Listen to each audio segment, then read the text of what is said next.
So you probably heard a lot about AI filters. And if you haven't, you should pay attention to this video, because if you're sending emails and you're wondering why performance feels harder than it used to be, your CTRs are going down, your open rates are going down, placement in the inbox is going all the way in spam or promotions, then you're not imagining it, right? There is a problem. And this isn't about writing better subject lines. It's about how inboxes actually work now in 2026. And most brands are still playing the old game because they do not know about how AI filters work in Gmail, Outlook, and Apple Mail.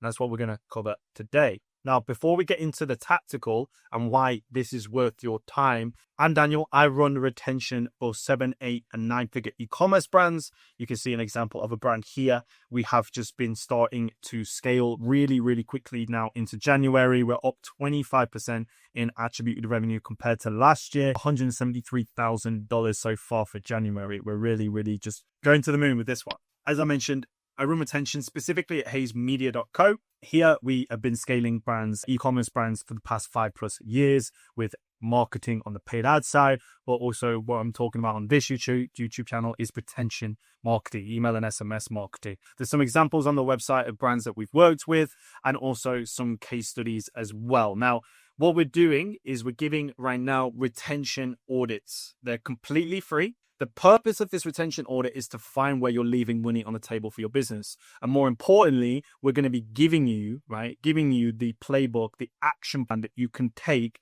to plug in those money leaks and make sure that you're taking the money off the table and putting it into your back pocket or your bank, your Revolut account, wherever your crypto balance, wallet, whatever, wherever you want it to go. Make sure it goes to you. So if you want to book that complimentary audit, please go to the website, haysmedia.co, book a time to chat. Or if you want it even easier, it's in the description. There's a quick link that you can click and it'll take you straight to the booking for. So let's get into today's video. By the end of this guide, you're going to have a complete understanding of how Gmail's most relevant, 2026 algorithm decides, at least today, when I'm recording this video, decides where your emails land and why 90% of brands are getting buried. Secondly, the 5-step inbox framework that separates 7 and 9-figure brands from everybody else. And 3, the 2-layer segmentation system that protects your deliverability while maximizing your LTV. So how Gmail's algorithm works. Gmail doesn't sort by send time anymore. It sorts by engagement. So here are the engagement kind of signals, you could say. So Gmail measures clicks, replies, opens, and time spent reading. Now, these 4 engagement signals, they carry the highest weight out of every single type. So think about clicks, right? Super important. You want to be aiming above 0.3% at minimum. Average is 1 to 2% on your campaigns and 4 to 5% on your flows. That is industry average. Obviously, if you're hitting better than that, great. If you're hitting just below it, it's also okay. But you don't want to be anything below 0.3% for your campaigns and then 1% on average for your flows. That's very, very low. Now, there's strong signal. The one thing that is outperforms clicks every single time is your replies, especially when you reply to the reply that you get. So if a customer has a question to one of your emails, you must have, or somebody on the other end that replies to their question. Again, email was created as a conversational channel. It was there to have threads back and forth. So when you have replies and you reply to them, it's a very strong signal that basically the AI of Gmail will just say that domain that's sending emails from there, they have a lot of replies, which means they're very, very strong engagement signal. We're going to push more of their emails to the top of the inbox, and we're likely to take more of them out of the promotions tab and put them into the primary tab.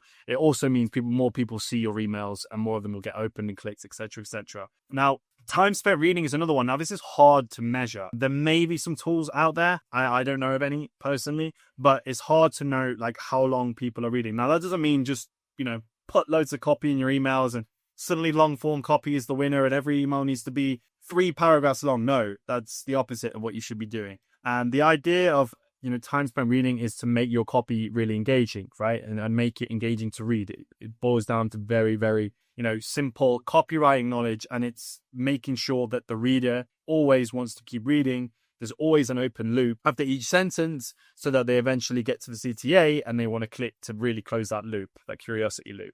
Second signal type is the sender reputation. So this is basically like just your standard authentication. Make sure you have your SPF records, DKIMs, and DMARC are all set up. Most brands, I believe, and most people watching this have probably already got this set up. So if you haven't, I can do a video on this, or if you just want help, leave a comment and I can also support you on it. No problem. The other thing is bounce rates and spam complaint rates. I am surprised how many of these bounce rate and spam complaints that I see really above these thresholds on the account audits that I do. Yeah, like really, like spam complaints. I'm saying 0.1%. You really want to be below 0.01% nowadays. Like you really don't want any spam complaint rates. Bounce rates you can get a little bit, away with, but it needs to be lower than 2%.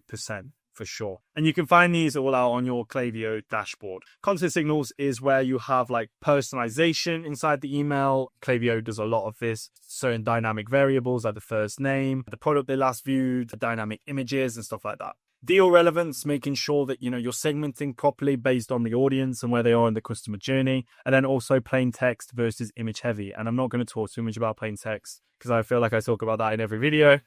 But it's good to make sure you be doing that more. So the key insight here, Gmail compares your engagement against every other brand the subscriber opens. So you're not just competing against your own benchmarks, you're competing against the industry average and against everyone else in the inbox. And that changes. Fortunately, Klaviyo also inside their dashboards, they have really good knowledge on the industry averages and how you're competing against them. So you should be checking that as well. So let's move on to the inbox framework that's going to make sure that everything I've covered today, all those sending signals, you are covering all of them. So basic knowledge is send to everyone, hope for the best, right? Fingers crossed. When you start to get a little bit more aware of email, you do segment by demographics, where they're from, where they live, what their age, are they men and the woman. I would say argue that the third point is these two could probably be switched, but some would argue that. But anyway, segmenting by engagement levels and then using the inbox framework, which I'm going to go through now. That was a very, very old meme, but there you go. Hopefully that'll give you a little bit of a chuckle. If not, and you're here for the 5-step system, then let's get on to it. So first of all, step is to identify. So here, what you're starting to do is you're segmenting, right, your list by purchase behavior and engagement recency. So an example of this, right, if you want to segment your list by purchase behavior and engagement recency, is you basically have very simple standard, right, is that someone who purchased only once, right, first-time buyers, and they have been opening or clicking emails in the last 30 days, right? You've identified a specific type of customer there. You know where they are in the journey. They're first-time buyers. They need a little bit more trust in the brand. They need a little bit more awareness. And they need to also try your product and see if they really like it. So you can identify and speak to those people in a certain way. Letter N, nuke. This is really controversial, but remove anyone that's unengaged 90 or 180 days after, right? So basically it's after the sunset flow. If anybody goes through your sunset flow and they haven't re-engaged with your emails, if they haven't been opening or clicking in the last 90 or 180 days, remove them from your list, save your Klaviyo bill, and also save your deliverability and make sure you're not triggering those spam filters because people aren't engaging with your emails. B, build. So create tiered send frequency by segment. So what you want to know is our tiered send frequency here at Hays is, I'll give you the secret sauce, 3 campaigns out to non-customers per week, 1 to 2 campaigns out to existing customers per week, and 1 to 2 campaigns to VIPs per week. Now that's a standard kind of tiered send frequency, but we make sure 3 types of campaigns going out to those 3 different segments, all have different messaging, all have different offers, all are talking to customers completely differently. Now, sometimes you can go a step further with this. Like I said earlier, you can have 4.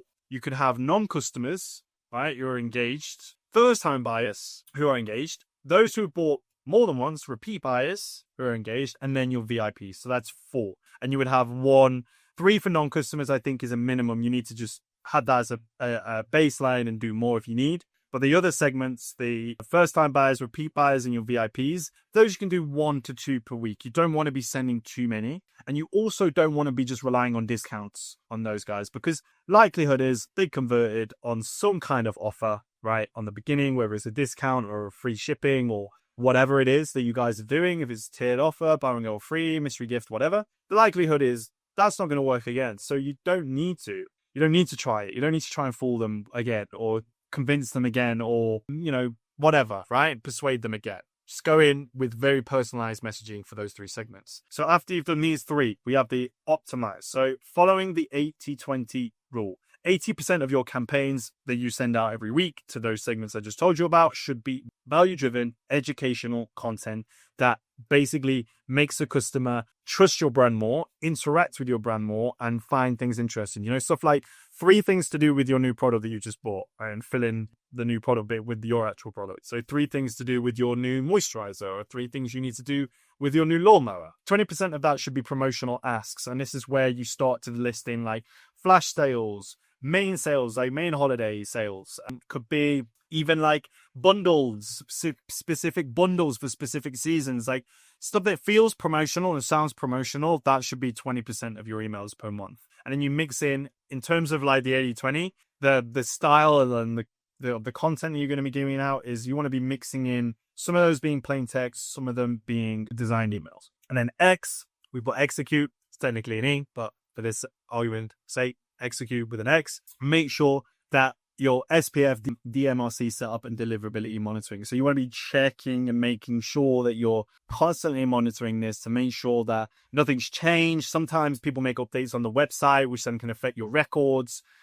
In bigger companies, I'm talking 7, 8, 9 figures, there's a lot of moving parts, right? So things can change on the website side that could affect your records for email. The important thing is just having someone there that checks it every few weeks or every month to make sure that nothing's changed and nothing's not working and not functioning properly. So if you're watching this video now and think, holy mackerel, I've not checked my SPF, DKM, and all my records in a while, MX records in a while, go check it out. Go have a look. We use MX Toolkit to do a lot of that, Toolbox, sorry. And you can check a lot of your DNS records through that website. So yeah, MX Toolbox, this website, they have a lot of different things that you can check. See DMRC, DNS lookup, email health, the whole shebang. So check it out. It's a really good tool and it's free. So I talked a bit about the different segments, and we have a video on this as well. Now, different segments need different messages, and I want to talk a little bit more about this today. So you've already got you've watched my video on segments. You've built your 4 or your 3 segments I just talked about.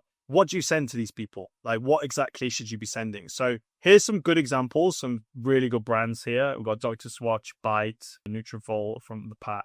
It's really, really strong e-commerce brands that are doing amazing, doing really, really well. For non-buyers, these are types of emails you want to be sending. So quickly, we can go through. We've got see how we compare a classic us versus them from Byte, which is really good. They've gone our ingredients versus traditional toothpaste. Nutrafol, they've used seasonality, the ultimate fall hair routine, and then going in with what they should be doing for fall. Front of the pack, so these are the results that we're talking about. So having some stories from the customers and having them highlighted here based on common questions that people might have. Like, for example, this one is like, I have a senior dog, helped in their joint movement and overall happiness. That is a concern, right, that a lot of senior dog owners might have. And then Dr. Swatch here is basically going in with a common problem and solution campaign. Still using those sticks from Milk Wool that are packed with harsh chemicals and aluminium. And then it goes into why, the natural version is better than the chemical version. So it's a problem solution, kind of like an us versus them problem solution mixed in one. So educational, social proof, and things that, really initiate the first purchase. Now, what do you send to your buyers? Focus on cross-sells, focus on replenishment, and then loyalty and subscription programs. So here we have a subscriber exclusive. So if you want to do exclusive offers just for them, it's very important to say, hey, this is just for you. Another one example here where we have the Dollar Shave Club. Via Socks, they have Save with our membership plan. So become a member and save. So you can actually encourage them, if you have a subscription service, like getting them onto the subscription service to say, hey, we know you love what you got. Now, if you want more of it and you want to save money at the same time, it's a good idea to do so. This is very promotional. You could do something like this, which is a little bit opposite. It's like how members are saving with their membership plan, right? Or maybe change membership plan. It sounds a little bit too salesy. But like how our customers are saving money, or how our customers are using their products and being more happy. You get what I mean, right? Make it more like the social proof angle. So using customer reviews that show why your customers came back. That's what I was trying to say. So there's another angle there, but saving money is always a good one. But really, I think there's things you can go deeper with as well, right? And talk, like we're talking about in another video, about the moments that brands have. You can show how consistent use of your product enhances their life long term and show that visually with lifestyle imagery, that works well as well. And then back in stock as well. This is kind of like your replenishment, right? So if there's a product that someone bought, you can send back in stock emails when you have more come in the warehouse. It doesn't have to be that you sell out and then you're back in stock. It doesn't have to be like that. You can just say, hey, we've just stocked up our warehouse of more of the product that you love. Go check it out. There's so many examples I could do. Obviously, I can only fit so many into this video without it being too long, but there's some ones hopefully you can take away. Now, for VIPs, the engaged VIPs, you want to focus on exclusivity, early access, appreciation, and survey requests. Now, here, this is the 50% off for you and your mates. It's kind of like a referral, right? So it's like, hey, give this to your friend. It's just for you as a VIP. We don't usually give this. It's, usually it's just for one person only, but now you'll get it for both of you. It's really good. Here is, you're in top 5. There's like a plain text. You're in the top 5% of customers. So thank you. We'd love to offer you 30% off. So that exclusivity here combined with Black Friday is really good. Ready for a fresh start. Spring collection officially drops tomorrow, but you get early access now. So basically, Warby Parker had a good example here of when they had the spring collection go out. Give early access to any new launches or any new collections that you're launching to your VIPs, not your customers, your VIPs, right? First, and then opening up to your other list. Same with specific drops. So here, Do Drops is getting a new name, and we turn into community. You helped make it a bestseller to help us rename. So if you're relaunching a product or you're relaunching a new product that you already had and you want to give it a new name, you can send out a survey and get people involved, get the community involved, reward the winner by saying that, we'll ship you out to our warehouse, give you a hotel for the night, whatever. You could run a competition basically and giveaways as well for certain things. It's like a win-win for the company. Now for your unengaged segment, which I talked about in another video, but not so much here, but if we're coming to the nuking stage, right, where you want to clean them out, before you do the nuking, you want to be sending something like this. A win-back campaign, sunset, warning, and final offers. So it's a very, very low sell here. You don't want to be like, hey, are we selling or are you buying? No, it's like, do you even want to keep hearing from us? Because if you don't, just ignore this email and we'll remove you from the list. No hard feelings. Otherwise, click the button and we'll keep you on the list. There's some good examples here from Cousineau. I have no hard feelings. We know you should have an open email from us. We want to respect your preferences and give you an opportunity to tell us what you'd like to do, stay or leave. Is this goodbye? We've got here someone to hear from us. You can update your subscription preferences. But yeah, basically they're going to remove you from the list. And then FrameBridge. Is this the end? We're taking a hint. You aren't interested in easy, affordable custom frame windows. Since you haven't been checking our emails lately, it is a little bit brutal. It's a bit like, oh, you're not interested in buying from us. So anyway, another simple example of a would buy. Now, just want to reiterate, this is a good email, but I just felt like when I was reading this, it kind of like prods you a little bit, which could work well for that brand if that's your voice. Now, key takeaways: segment by behavior, filter by engagement, and that's what your email channel will need in 2026 and beyond. So what changes when you do all of what I talked about, especially the inbox framework? So go back, have a look at that if you don't remember. Follow that step by step. The inbox framework means that Gmail prioritizes you, inbox, not promo tab. Secondly, subscribers convert because the content actually fits. Third, your list shrinks, which means your Klaviyo bill reduces, but your revenue grows. And then fourth, every send compounds, right? So every send here,